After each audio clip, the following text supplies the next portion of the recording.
You know, folks, I read a lot of books. I really do. I mean, dozens and dozens of them. And I've got one here that I thought was just fascinating. It's called Chris Beats Cancer. I think Laurie got hold of it, but Wendy told her about it. But this guy named Chris Wark, it's called Chris Beat Cancer. It's a fascinating book. He was a 26-year-old husband. He was busy flipping houses. That was what he did. He was recording music, and he was touring with a band. And then 2 days before before Christmas, he was said that you've got stage 3 colon cancer. Take a look. Best-selling author, international speaker, and wellness crusader Chris Wark found himself face-to-face with death. At 26 years old, he was diagnosed with stage 3 colon cancer.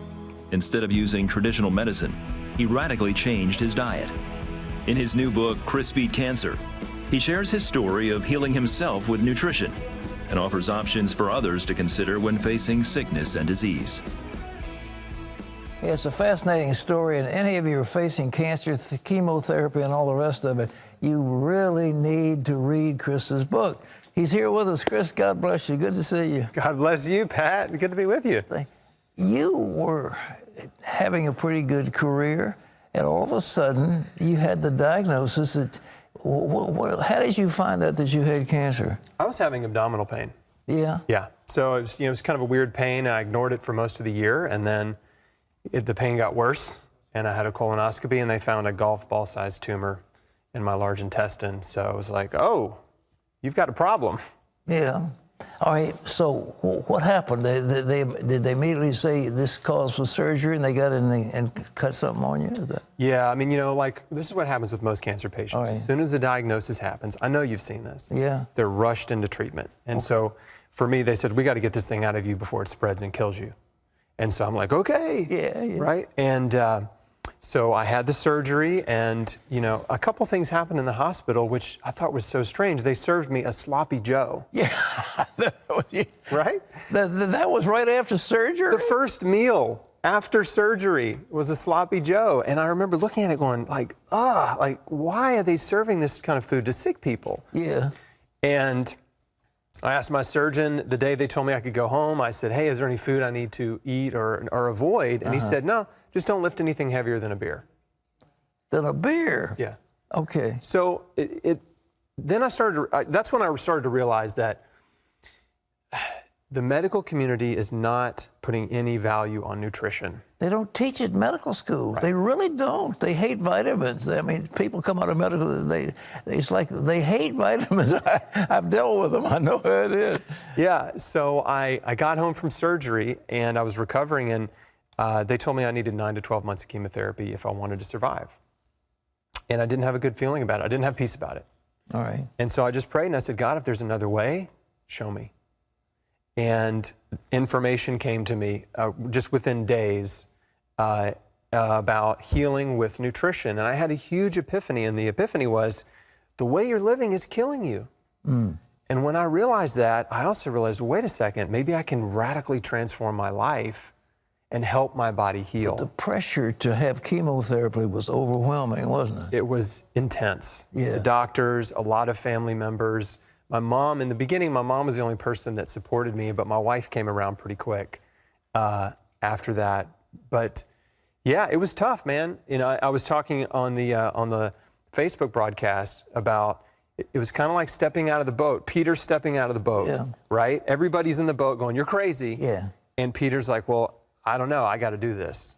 What did you start doing? So the first thing I did was I stopped eating the Western diet. I stopped eating all animal products. I stopped eating fast food, junk food, processed food, and I went back to the Garden of Eden and started eating fruits and vegetables. Fruits and vegetables. And now when you say the Western diet, you're talking about hamburgers and hot dogs and roast beef and all the stuff you get, The Western diet is a diet that's high in animal protein. Right. It's high in fat, it's high in sugar and salt and oils. Mm-hmm. And processed flour, and of course all the food additives and the processing and fast food and all that. And so I went to the purest, most simple diet I could that made sense to me based on information I had at the time, which was raw fruits and vegetables, straight from the earth. And I figured, you know what, if God made it, it's good. All right. Right? And I believe that he made the earth for us. Where do you find it? Did you go to Whole Foods or something? So I live in Memphis, Tennessee. There was one Whole Foods. Yeah. This was January 2004. All right. There was one Whole Foods, and yes, they had organic produce. And so that was the only place I could buy food at that time. And so I bought a juicer, All right. and I just started loading up on fruits and vegetables. In my mind, I thought, you know what, I'm going to overdose on nutrition. What would happen if I just put in so much good stuff into my body, more than it can even than it needs, and let it do what it needs to do with it? And what happened? Well, what happened was I started to feel very different. You did? Yeah, I mean, I got tons more energy. I started to, physically, I just felt so much better. And I also found a nutritionist. I found an integrative oncologist who supported me. And we monitored my blood work and had scans along the way. And I just did everything I could find and afford to help myself. But there's a big thing I want to make sure I talk about is forgiveness. Yeah? Because there is an emotional component to cancer. And every cancer patient I've talked to in the last 15 years has major emotional issues. And usually it's unforgiveness. Well, actually, you turn your immune system off with hatred, don't you? Yes. You turn it off. Yeah. Hatred, anger, bitterness, resentment, jealousy. Yeah. All negative emotions, right? All the emotions that, Jesus basically says, don't entertain these things. I mean, even the 10 Commandments talks about don't envy, right? All these negative emotions suppress your immune system when you harbor unforgiveness. And so one of the most powerful things you can do for yourself if you want to prevent cancer or if you need to heal something. Who'd you have to forgive? It's funny. I didn't have a tough childhood. My parents stayed married. I was never abused. I didn't have any childhood trauma, but I was insecure and judgmental and critical, and I just let a lot of little stuff build up. So there was no one person that I had a big issue with. But I decided to go through my life chronologically and just one by one forgive every person by name that I could think of. And it's a process, right? You can't just do a blanket like, okay, I forgive everybody, I'm done. Yeah. And I just worked through it prayerfully, just letting those emotions come up, letting those memories come up of people who had insulted me or let me down or whatever. And there's not a human being listening to this program that doesn't have somebody that hurt them. We all do. Everybody. We all need to do it. And it's so powerful. And the crazy thing is Jesus had this huge emphasis on forgiveness, right? Yeah. It's part of the Lord's Prayer. He said, if you don't forgive on earth, your heavenly Father won't forgive you. And one of the last things he did on the cross.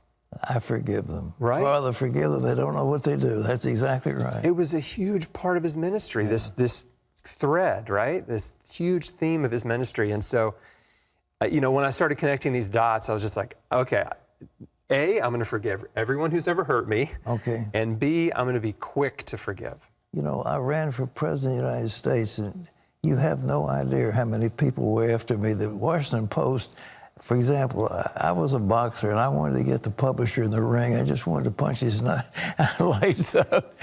Really, I had to forgive him, by the way, and them.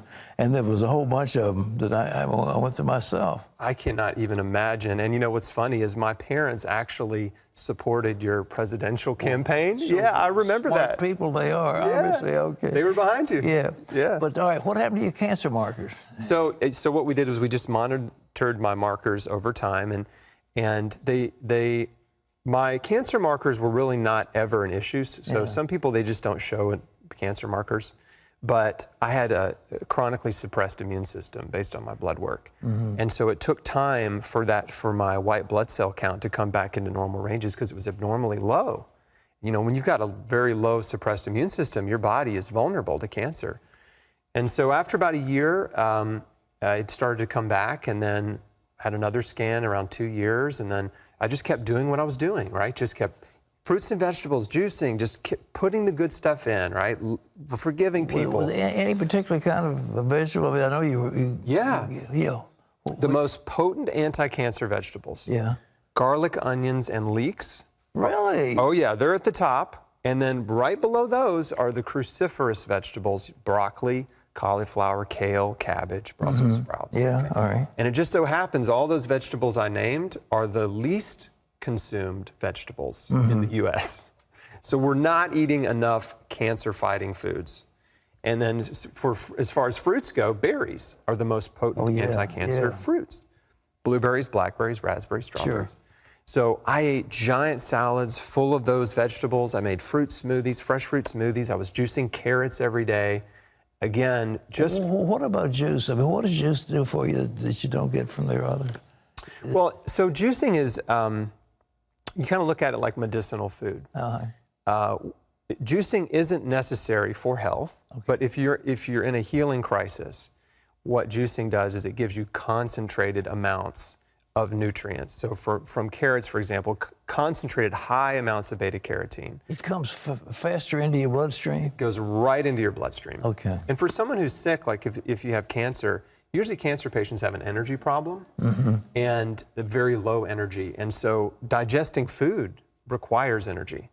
And when you start juicing, it goes right in your bloodstream, it gives you quick energy, and it delivers all these anti-cancer nutrients to your cells. What about the scans and the MRIs and all that? Did you have to go through I had some, but I talk about this in the book too. You know, CT scans are one CT scan is the equivalent of hundreds of X-rays. And so CT scans and diagnostic scans can cause cancers later in life. And so you want to be very wary and mindful of not getting over-scanned. So it can be helpful just to see what's going on, but I only had, I think, 4 CT scans total over the course of one several full years. body scan is equivalent to what? Oh, hundreds of X-rays, depending on the part of your body. Really? Oh, yes. Do the doctors know that? Yes. They do know it? Yeah. Well, you know, the whole thing about chemotherapy is it kills cells, it kills healthy cells, but people who have that lose their will to fight, don't they? I mean, they're enervated and so listless. The treatments are so brutal and difficult to endure that many patients who have a strong will to live in the beginning, their determination is eroded because of the suffering through treatment. And probably the most scary and shocking statistic in the whole cancer world is that the death rate for all cancers has only improved 5% since the 1950s. Why do doctors, you know, I've dealt with so many people because I deal with, you know, the sick and dying, and those who've had chemotherapy are wasted. They don't have the will to live. It's unbelievable, and yet everybody thinks they've got to take chemo. Why? Why don't they have some other treatment? Well, that's a long answer, but there's no money in nutrition, right? There's no money in diet and lifestyle medicine, and there's no money in prevention. And so our medical industry is driven by profit, and the biggest sources of profit are patented pharmaceutical drugs, chemotherapy drugs. And really, the incentive is very simple. In order to make billions more dollars, all they have to do is come up with a new drug that works a little bit better than the current drug. You said one doctor said, you're not of any value to me. Didn't he say that or something? He said, yeah, the first oncologist I saw said, he was trying to talk me into chemo, but he said, listen, I'm not saying this because I need your business. Yeah, I don't need your business. Yeah. You know, which is a sales technique. Yeah, sure. And it's called the push away. And I never went back to him. Never went back to him. I don't need your business? Yeah. Because do they get a cut from these drug companies? It's big business. The average cancer patient is worth over $300,000 in revenue. That's from surgery, hospital visits, physical therapy, breast reconstruction, you know, on and on, all of this stuff associated with cancer. And of course, chemotherapy treatments, and private practice oncologists make up to 2/3 of their income from the markup on chemotherapy drugs. So they get a piece of the action? Yeah. They do? Yes. That's really a disincentive. I mean, in certain other cases, if you got a cut of it, you'd be considered a lawbreaker. It's the only segment of the medical industry where doctors make money off the drugs they prescribe. Chris, that's shocking. The average shocking. person watching this program doesn't believe that. Say it again. I mean, really. Private practice oncologists make up to 2/3 of their income from the profit on the drugs they prescribe off chemo. I'm talking about chemotherapy drugs. And so they don't have any incentive to find an alternate. I mean, they get no money off fruits and vegetables. Of course not. Yeah, I mean, if they send you home and say, and they don't have permission to do that because of the law as well, right? But if they said, let's look at your life. You need to lose weight. Yeah. Like, we need to get you on a healthy diet. We need to start exercising. We know all these things increase cancer survival, but they're not allowed to do that. They have to say, we're giving you standard of care, which is chemotherapy. If you get insurance will pay money for the treatment you were talking about. They won't pay any money for natural holistic treatment at all. No, not much. I mean, not much, if any, depending on the policy. Yeah. So, I mean, it's not the doctor's fault. You know, doctors are good people, but they're trapped in a system that pays them really well despite the results. Ladies and gentlemen, if you're not shocked at this, you should be. Chris beat cancer, but to think of people who prescribe chemotherapy getting a cut of the action, that is horrifying. It is. It's the truth, too. But I want to share one more resource for your audience, go ahead, too. please. I have a free guide on my site. It's called 20 Questions for Your Oncologist. It's a free download. Okay. And it will empower anyone, if they're a cancer patient or a caregiver, with the right questions to ask before they start treatment, right? So they get the full picture, because patients only get 15 to 20 minutes with the doctor before they even start treatment. I mean, it's not enough time. You don't know what you're getting into. So we just, you know, at the end of the day, I just want to help people make the best decision for them. I had a Gleason 7 on a prostate cancer, and I've been through the whole 9 yards, and I'm healthy because I had some things done, but I didn't. This chemo is for the pits. I wouldn't have thought about it. Chris, it's a great book, Chris Beat Cancer. You get the book. It's available where books are sold. Very interesting. Thank you, sir. Thank you, Pat. God bless you. It's a pleasure.